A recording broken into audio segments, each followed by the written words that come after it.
For centuries, Muslims have been claiming that, according to the Quran, the Torah and the Gospel have been corrupted. On the contrary, the Quran affirms the inspiration, preservation, and authority of the Torah and the Gospel. Welcome to the Bayesian Islamic dilemma. For a simple Bayesian version of the Islamic dilemma, consider two hypotheses. First hypothesis: the Quran confirms the inspiration, preservation, and authority of the Torah and the Gospel in the possession of Jews and Christians. Second hypothesis: the Quran claims that the Torah and the Gospel in the possession of Jews and Christians have been corrupted. Now, what's our evidence going to be? Let's focus on 7 verses. Surah 7, verse 157. Those who follow the messenger, the unlettered prophet, whom they find inscribed in the Torah and the Gospel that are with them, it is they who shall prosper. In Surah 2, verse 85, Allah is criticizing the Jews, and he says, do you then believe in part of the book and disbelieve in part? In Surah 4, verse 47, Allah says, believe in what we have sent down, confirming that which is with you. 5, verse 43, why do they come to you for judgment when they have the Torah before them, wherein is the judgment of Allah? In Surah 5, verse 47,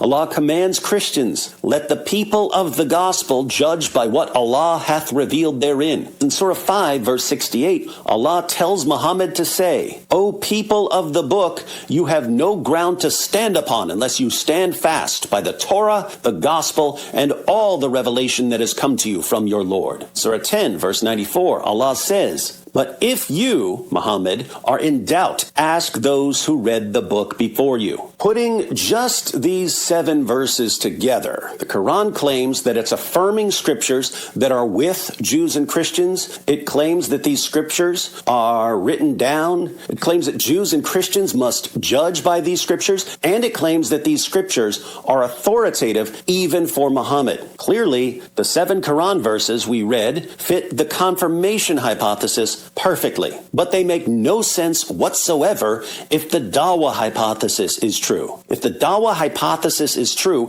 it makes absolutely no sense for the Quran to order Jews and Christians to judge by corrupt scriptures. The conclusion we would draw is the confirmation hypothesis is much more probable than the Dawah hypothesis. And to make this a proper Islamic dilemma, we can add the Quran contradicts the Torah and the Gospel on fundamental doctrines. Therefore, Islam is very probably false.